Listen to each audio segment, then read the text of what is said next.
Greetings to you and welcome to this episode of Grace Podcast. I'm Timothy Muse. I'll be your host as we spend this time together today.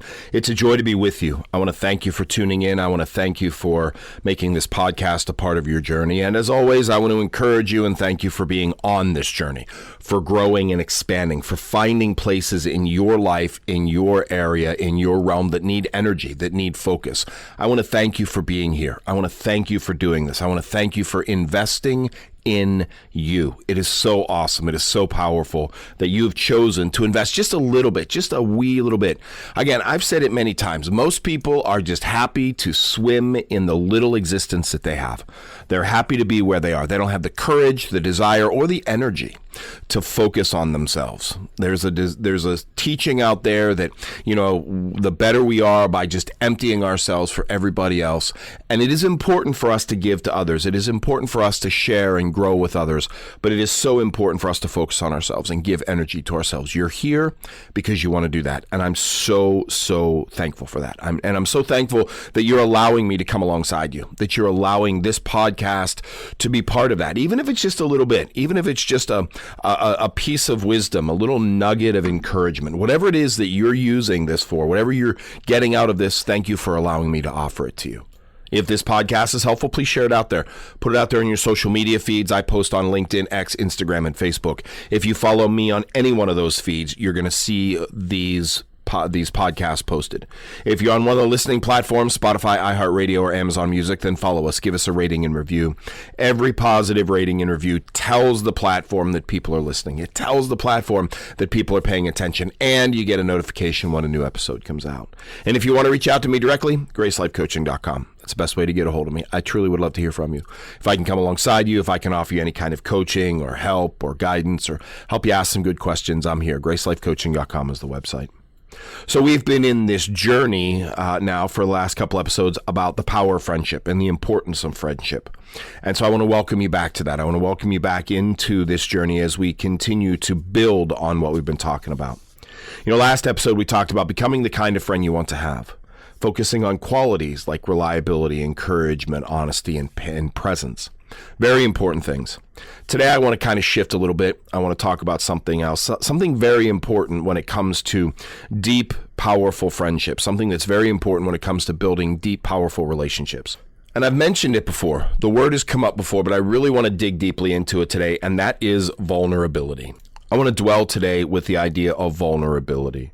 Now, vulnerability is a word that many people feel uncomfortable with. The idea of being vulnerable. And look, don't get me wrong. We live in a world that seizes on vulnerability. We live in a world that punishes vulnerability. Our media and our expression, anybody who's vulnerable is attacked. All right, so I get it. I get that vulnerability is scary. It's uncomfortable. It often gets associated with weakness and emotional exposure. It often gets, related to people who are less than incapable. But in reality, vulnerability is one of the greatest strengths in a meaningful relationship. That's the thing. Vulnerability is not weakness. It's not emotional exposure. It's one of the greatest strengths when we talk about meaningful relationships, because real friendships don't grow through surface conversations. Real friendships don't grow when we stay on the surface. They don't grow when we just dwell in the easy stuff. They grow through honesty. They grow through openness. They grow when people are willing to say, this is who I really am. And that takes courage. It takes courage to open up to who we really are, to what's really going on inside of us, to our thoughts and our expressions and our emotions and our dreams and our desires, to really dig deep. That takes a massive amount of courage. That is not weakness. That is a massive amount of courage when it comes to entering into a relationship. Vulnerability is one of the greatest strengths we can bring into meaningful relationships. Now, remember I talked about circle of friendships before, and we have that inner circle of a handful of people. Those are the people that we're vulnerable with. We're not meant to be vulnerable with everybody, okay?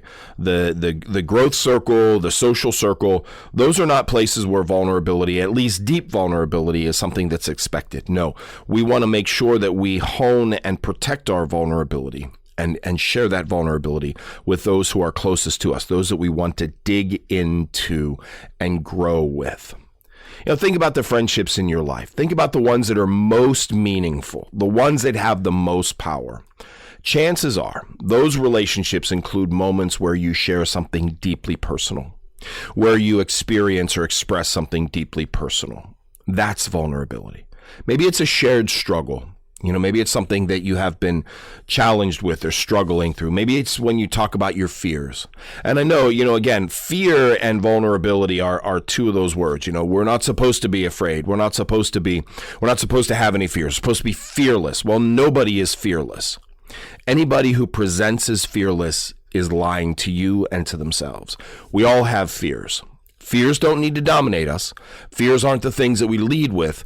But when we think that we don't have anything to be afraid of, when we think we don't have any fears, we're lying to ourselves, because we do. We all have fears. And vulnerability is the place where we can talk about those fears. What is it that we're afraid of in life? What is it that we're afraid of in relationships? What is it we're afraid of in ourselves? Being in a vulnerable relationship allows us to talk about our fears. It allows us to talk about our dreams or our insecurities. What do we hope for in life? What do we dream about in life? A lot of times we don't share our dreams because we're afraid someone's going to ridicule us. Someone's going to make fun of us. But a real true friend living in that vulnerability allows us to have those dreams come out. And also our insecurities. What are the things that we think about ourselves that we're insecure about?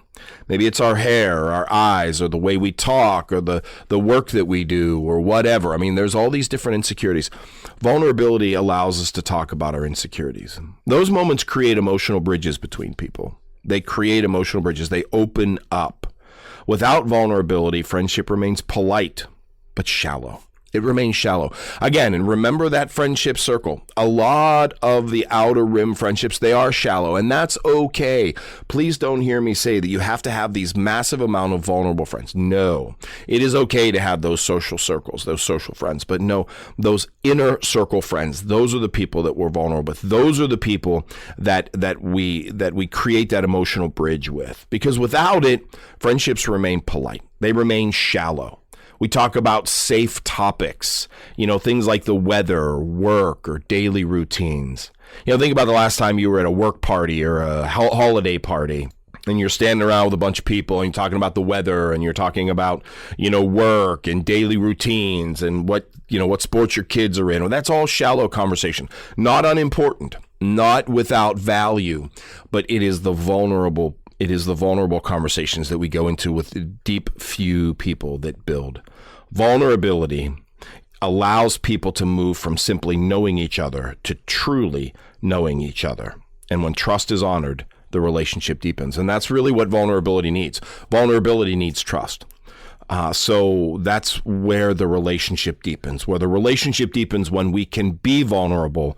And so we can allow someone to truly know who we are and then invite them into that true knowledge of who they are. But like I said, vulnerability is exposure. This is one of the reasons why, even though it's so powerful, so many people struggle with it. Vulnerability carries risk. And risk is something that many people are risk averse. They won't risk. They won't risk their money. They won't risk their health. They won't risk their time. And they won't risk their emotions. So vulnerability is really, really difficult for a lot of people because it carries risk. When we open up emotionally, we expose ourselves to the possibility of rejection. We expose ourselves to the possibility that someone might laugh at us or turn away from us. Oh, you're too much, or oh, that's not where I want to go. We fear that. And so when we fear that exposure, we don't enter into that risk. And that's why vulnerability, even though it's so important for deep relationships, is so scary, because it opens us to the possibility of rejection. We're tribal people. We want to stay in our tribe. We want to stay in our group, even if our group is doing something that we don't agree with. We see that in the world around us all the time. We see good, solid, grounded people acting in ways that we don't really kind of understand because they're following a group because they want to stay in the group. So vulnerability is risky because we expose ourselves to the possibility of rejection. Someone might misunderstand us.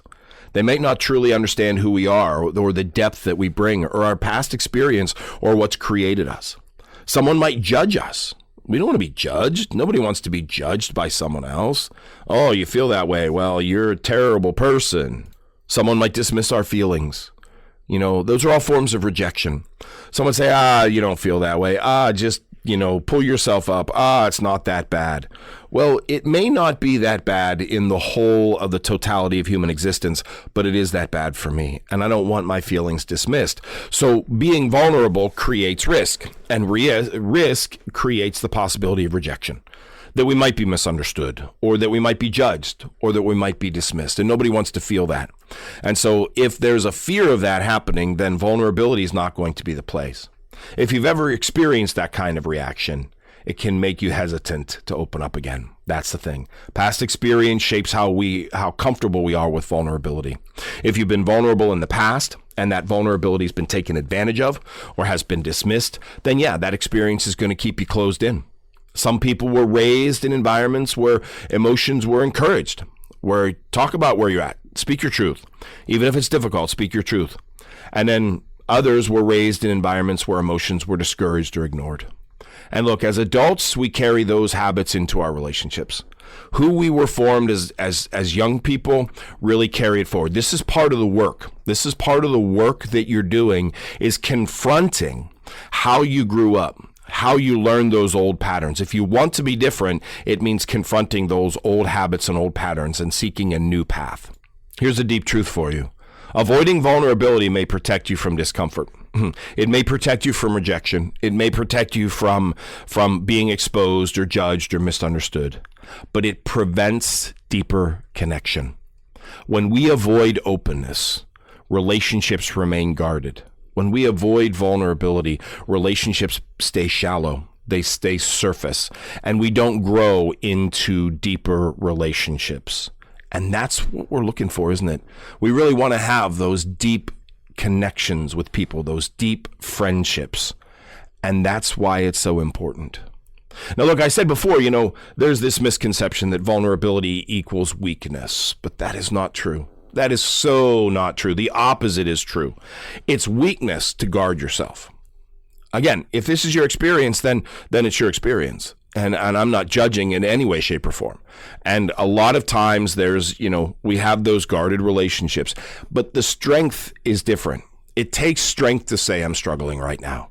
It takes courage to admit, I'm not sure what to do. I'm not sure what to think. It takes honesty to share there is something that really matters to me that I'm not able to deal with, or that is being made fun of, or that is being torn down. Vulnerability creates authenticity. It does. And authenticity is something that takes a great deal of courage. It's so easy to be fake. It's so easy to put on a mask and let everybody see everything is great. And there's, again, please hear me when I say this. We are not to be vulnerable with everybody. We are not to express ourselves fully to everybody, because not everybody, one, has that place in our life, and two, is going to understand where we're coming from. No, the point is not to create this vulnerability for everybody, but to find those key people, those key relationships that you can be vulnerable with. When one person opens up, it encourages the other to do the same. So there has to be a risk. There has to be a step. And yeah, sometimes that risk is not given back in return. But when one person has that authenticity, invites that trust, then it encourages the other person to do the same. It creates a safe space where real conversations can happen, where real growth can happen. And those conversations are where true friendships grow. And that's really where it's at. So one important thing to understand about vulnerability is it does not happen all at once. Okay? Things build over time. Trust builds over time. Healthy vulnerability grows gradually, not all at once, not all at the same time. You want to slowly introduce, particularly if you're building a relationship with someone that you really find powerful and that you want to grow deeper, but you're not sure. That vulnerability, that trust has to grow over time, slowly built over time. You don't need to reveal your entire life story in a single conversation. That's usually pretty overwhelming and a little bit scary, even for someone who is looking to build a deeper relationship. Instead, think of vulnerability as a series of small steps. Sharing thoughts, sharing experiences, sharing emotions. Each step deepens trust. Each step draws someone deeper into your life, but it is a step. It is a building block. It happens over time. Over time, those small steps create strong relational bonds. So we don't want to just feel like, oh, this is someone maybe I can be vulnerable and then just pour everything out, because that can be overwhelming and scary. No, we want to create small steps over time, building this relationship, building this trust, small steps over time. So do vulnerability gradually over time. Like any habit, small habits chosen daily, built over time is where success comes in. Vulnerability within relationship is the same thing. We want to build those habits slowly over time. You know, one helpful practice that you can look at is called the 10% rule.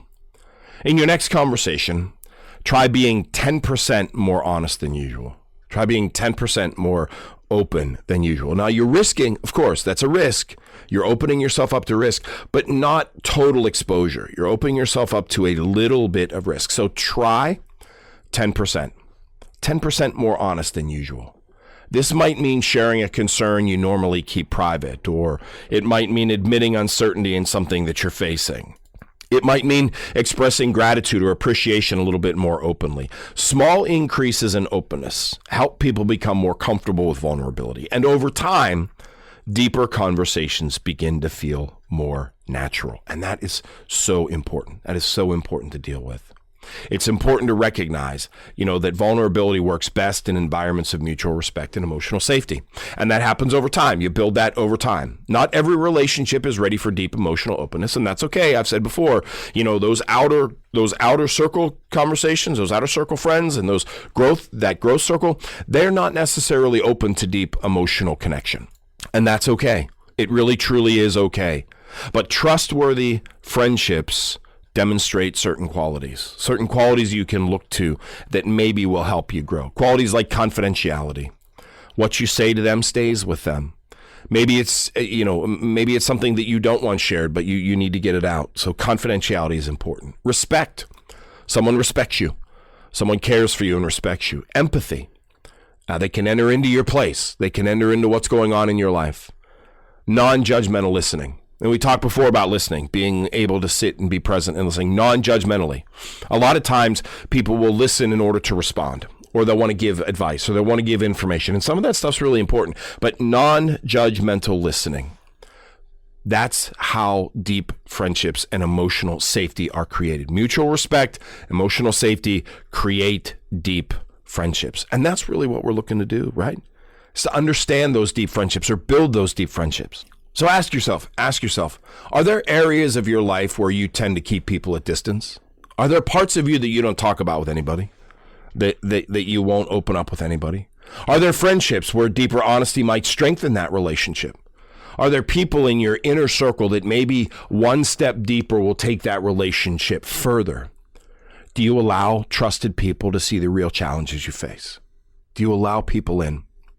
Those are powerful questions. These questions help us understand how vulnerability shapes our relationships. You might have a lot of people around you, but nobody really truly knows you. That's where deep, powerful vulnerability can happen. So here's what I'd like you to do. Think of one trusted friend in your life. One trusted friend, someone that you're really close with. During your next conversation, practice a moment of intentional openness, that 10%. And again, you can choose something that is open, but not necessarily emotionally catastrophic. A dream. Maybe you've dreamed about writing a book and you've never said it. Well, maybe it's time to say it. Maybe you've dreamed about writing a book, or, maybe you've dreamed about, going to the gym more or becoming more fit or what have you. Share something open. Practice intentional openness. Share something meaningful. It could be a goal. It could be a challenge or something you think deeply about. Pay attention to how the conversation changes when honesty is intentionally presented. See how that can shift the conversation. Allow one trusted friend to become a little more real with you. Open that. See, because it's reciprocal. Remember I said, so if you open up a little bit more, they're either going to step away and you'll understand where they belong in your circles, or they're going to open up as well and they're going to grow deeper. Friendships thrive when people feel safe enough to be themselves. That's really what it is. And vulnerability makes that possible. That's why this is so important in a deep friendship. It invites honesty and it builds trust. It allows relationships to move beyond surface conversation into something so much more deep, so much more powerful. And that's where we want to go. Again, not with everybody, but there are people in our lives that we want to go deeper. And that's how strong, powerful friendships are built. And we need them. We need those strong, powerful friendships. Remember I said on the first one, the 5 regrets of the dying. One of them is, losing touch with friends, particularly deep friends. And life changes. I get that. And life can be very, very tenuous. And someday we can wake up and find someone that was really, really important to us isn't there anymore. So allow that vulnerability to be there. Be intentional about it. Again, you're the one growing. Remember, you're the one that's here listening. So it may be that you have to be the one that risks just a little bit to open up that relationship to go to the next level. That's what I got for you for today, my friends. I hope it's helpful. If it is, please share it out there. Put it out there on your social media feeds. I post on LinkedIn, X, Instagram, and Facebook. If you're on one of the listening platforms, Spotify, iHeartRadio, or Amazon Music, then follow us, give us a rating and review. Every positive rating and review tells the platform people are listening, and you'll get a notification when a new episode comes out. And if you want to reach out to me directly, GraceLifeCoaching.com is the website. As always, I would love to hear from you, GraceLifeCoaching.com. Because here at Grace Life Coaching, we want you to be the best you.